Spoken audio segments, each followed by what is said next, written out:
Video start करने से पहले मैं आपको डेट दिखाता हूँ। तो ये देखिए, यहाँ पर ये डेट देख लीजिए, 13 दिसंबर 2022। इसके बाद और एक डेट दिखाता हूँ, वो भी आप देख लीजिए। ये देखिए यहाँ पर 2 दिसंबर 2022, यानी 2 दिसंबर 2022 से 13 दिसंबर 2022 तक, यानी कि 10 दिन मैंने किस कंडीशन में गाड़ी चलाई है ये आपको मैं दिखाता हूँ। दोस्तों, ये मेरी औरा सीएनजी गाड़ी है और इस गाड़ी के टायर में एक कील लगा है। और ये 2 दिसंबर से मुझे पता है, उससे आगे भी मतलब 2-3 दिन पहले कब लगा मुझे पता नहीं, बट 2 दिसंबर को मुझे पता चला। तब से आज 13 दिसंबर तक मैं इस कील को टायर में लिए गाड़ी ड्राइव कर रहा हूँ। और आज इस कील को हम निकालने वाले हैं और आपको बताने वाले हैं कि अगर ऐसी कोई कील हमारे गाड़ी के टायर में लग जाती है तो हम उसे कैसे आसानी से निकाल सकते हैं, और हमारी गाड़ी का टायर का जो पंक्चर है वो कैसे निकाल सकते हैं। ये कील लगने के बाद भी ये टायर पंक्चर अभी नहीं हुआ है, बट कभी भी पंक्चर हो सकता है, इसे निकालना ज़रूरी है। तो अब हम इस कील को निकालने वाले हैं और इस कील से जो पंक्चर होगा उस पंक्चर को भी हम हमारे पास जो पंक्चर किट है उससे हम निकालने वाले हैं। कुछ दिन पहले ही मैंने ये पंक्चर किट परचेज़ की थी, उस पर मैंने एक वीडियो भी बनाया है। अगर वो वीडियो आपने नहीं देखा है तो उसे आप देख सकते हो, उस पंक्चर किट में हमें क्या क्या मिलता है। तो अभी हमने कील यहाँ पर निकाल दिया है और टायर में जो हवा है वो निकल रही है। तो ये देखिए, इस तरह की ये कील है।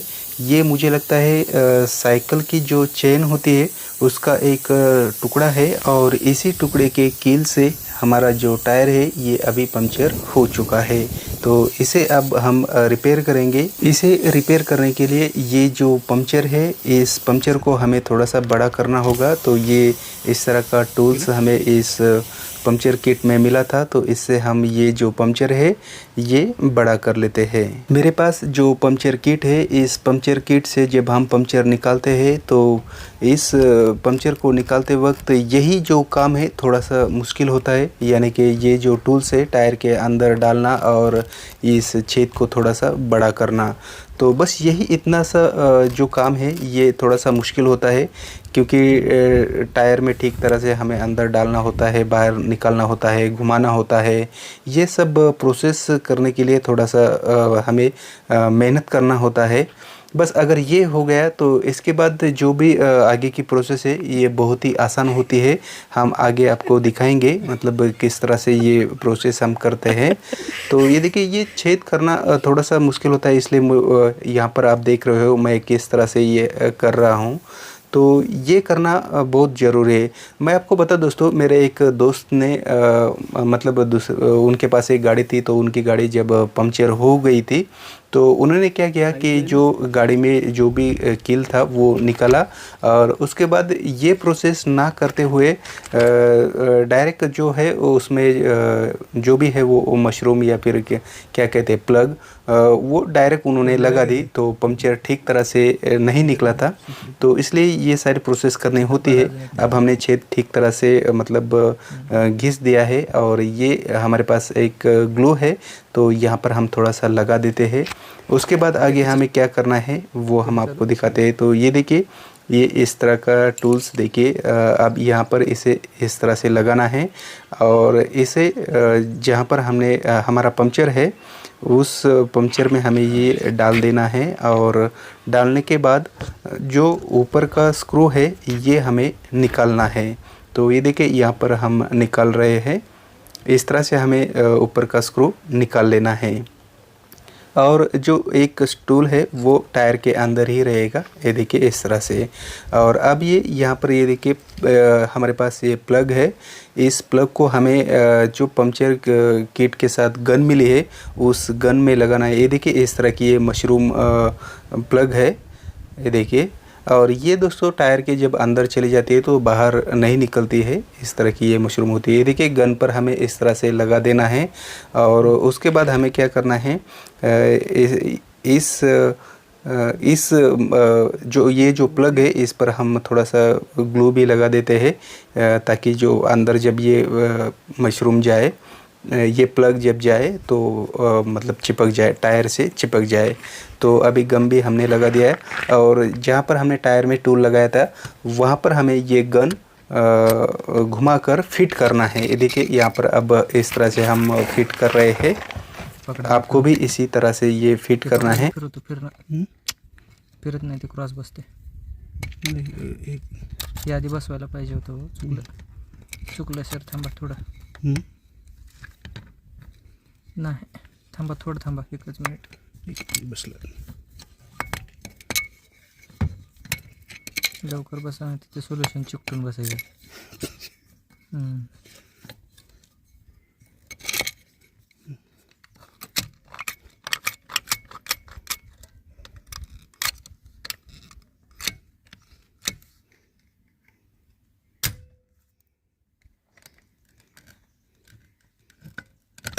तो यहाँ पर आपने देखा कि किस तरह से हमें गन लगानी होती है और गन लगाने के बाद उसका जो ट्रिगर है ये प्रेस करना होता है। तो आपने यहाँ पर देखा इस तरह से बहुत ही आसानी से हम कहीं पर भी अपनी गाड़ी का जो मतलब टायर पंक्चर है ये रिपेयर कर सकते हैं। अब मशरूम का जो ऊपर का भाग है ये भी हमने कट कर दिया और ये देखिए आप यहाँ पर देखोगे तो पंक्चर इस तरह से हमारा निकल चुका है। अब हम इसे चेक करके देखेंगे यानी कि जो हमने पंक्चर निकाला है ये ठीक तरह से मतलब रिपेयर हुआ है या फिर नहीं। इसके लिए हमें टायर में हवा फिल करनी होगी। तो अभी टायर में हवा फिल करने के लिए मेरे फ्रेंड का जो ये मिचलिन का टायर इन्फ्लेटर है, इस पर मैंने पहले एक वीडियो बनाया था जो कि टायर में हवा भरने के लिए कितना समय लगता है इससे। तो इसी वक्त ये मैंने शूट किया था, मतलब जब हम टायर में हवा फिल कर रहे थे तो यही रिकॉर्डिंग उस वीडियो में हमने डाला था और उस वीडियो में हमने आपको बताया था कि इस इन्फ्लेटर से एक टायर में हवा भरने के लिए कितना समय लगता है। तो अभी 36.5 हमने PSI सेट कर दिया है और यहाँ पर हम स्टार्ट करते हैं।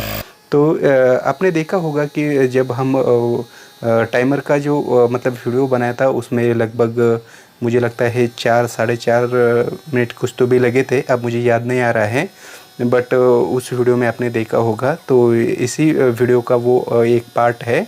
तो अब हम इसमें पूरी हवा भर देते हैं और उसके बाद आपको ये पंक्चर जो हमने निकाला है ये चेक करके दिखाते हैं क्या ये सही में निकला है या फिर नहीं। तो अभी पूरी हवा भरने को आई है यानी कि 36.5 PSI अभी टायर में हवा भर दी गई है। अब हम इस इन्फ्लेटर के होज को निकाल लेते हैं और जो भी हमने पंक्चर निकाली थी इसे चेक करके देखते हैं कि ये पंक्चर ठीक तरह से रिपेयर हुआ है या फिर नहीं। तो ये मेरे पास सोप का वाटर है, यहाँ पर हम स्प्रे करके देखते हैं तो यहाँ से हवा लीकेज है या फिर नहीं क्या हमें पता चल जाएगा। तो यहाँ से स्प्रे अभी नहीं हो रहा है तो इसे निकाल कर ये वाटर स्प्रे है तो यहाँ पर देखते हैं। तो देखिए दोस्तों यहाँ पर मैं स्प्रे कर रहा हूँ तो यहाँ पर कोई भी बबल्स नहीं आ रहे। इसका मतलब हमने जो पंक्चर रिपेयर किया है ये ठीक तरह से रिपेयर हो चुका है, इसमें कोई प्रॉब्लम नहीं है, बिल्कुल सही तरह से ये रिपेयर हो चुका है। तो देखा दोस्तों कितनी आसानी से हमने हमारी गाड़ी के टायर का जो पंक्चर है ये निकाला है। इस grand pit stop puncture repair kit से आप बहुत आसानी से कहीं पर भी पंक्चर निकाल सकते हो। तो अब हमारा पंक्चर पूरा रिपेयर हो चुका है और जो हमने इस टायर में हवा फिल की थी 36.5 PSI, तो ये मेरे पास डिजिटल मीटर है, इससे हम चेक करके देखेंगे क्या उतनी ही हवा है या फिर कम है, ज़्यादा है, क्या है, ये एक्यूरेसी हम चेक करके देखते हैं। तो ये देखिए यहाँ पर ये डिजिटल मीटर है, इस पर आपको चेक करके दिखाते हैं कितना PSI अभी इस वक्त टायर में है।